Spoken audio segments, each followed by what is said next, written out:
Bismillahirrahmanirrahim. Bismillahirrahmanirrahim. Wamtahi fima ataqallahu daral akhirah. Wala tansa nasibaka minad dunya. Wa ahsin kama ahsanallahu ilaik. Wala tabakhil fasada fil ard. Innallaha la yuhibbul mufsidin.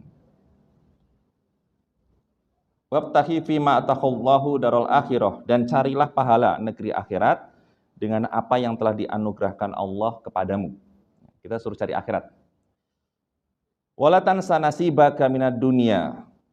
Tapi janganlah kamu lupakan bagianmu di dunia. Balance nih Pak ya, mulai kelihatan balance. Wa ahsin kama ahsanallahu ilaik. Dan berbuat baiklah kepada orang sebagaimana Allah sudah berbuat baik kepadamu. Wala tabgil fasada fil ard. Dan janganlah kamu membuat kerusakan di muka bumi. Innallaha la yuhibbul mufsidin. Sesungguhnya Allah tidak menyukai orang-orang yang berbuat kerusakan. Jadi kalau kita melihat di Al-Qasas ini, kita bisa mapping menjadi 4 item penting. Yang pertama, orientasi hidup kita itu akhirat. Dalam surat Az-Zariyat jelas, wala khalaqtul jinna wal insa illa liya'budun. Tidaklah aku ciptakan wala khalaqtul jinna wal insa illa liya'budun. Tidak aku ciptakan jin dan manusia kecuali untuk beribadah. Jadi orientasi kita adalah ibadah akhirat. Ya. Kemudian yang kedua, kita tidak boleh melupakan dunia. Kita tidak boleh melupakan dunia. Ya. Karena kalau bapak-bapak tahu sahabat-sahabat dekat Nabi itu yang punya electoral threshold paling bagus Pak, Khulafaur Rasyidin itu. Mereka secara politis hebat, secara keuangan Pak, fulus kuat. Abu Bakar itu pengusaha, Umar itu pengusaha, Utsman apalagi gitu ya. Ali juga gitu. Yang jadi sahabat dekat Rasul itu, walaupun Rasul itu pada awalnya adalah mengkondisikan Islam itu adalah dari para budak, makanya disebut umat ya. Ummah itu kan budak ya. Tetapi pilihannya Rasul untuk menjadi sahabat terdekatnya, menggantikan beliau menjadi Khulafaur Rasyidin, itu orang-orang yang memiliki dunia mateng, Pak. Gitu ya.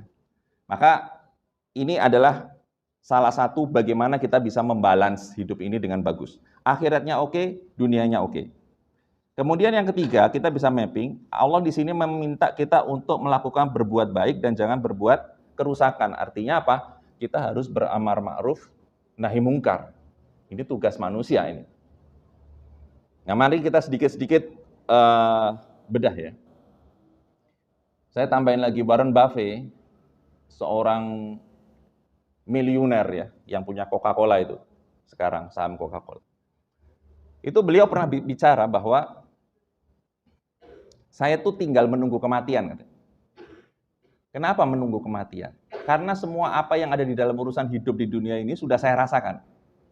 Tapi yang belum saya rasakan itu kematian.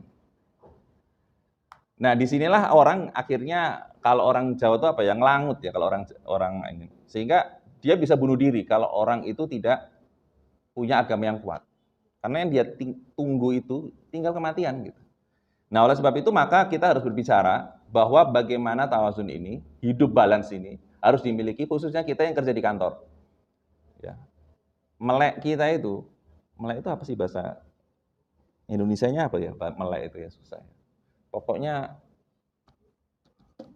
ya itulah ya, tahu sendiri lah, tidak tidur lah gitu ya. Itu kebanyakan kan di kantor Pak ya. Begitu sampai rumah langsung istirahat sebentar, tidur gitu. Terus di mana waktu kita bisa untuk laporan kepada Allah? Terus di mana kita bisa mengambil pundi-pundi pahala kita untuk akhirat?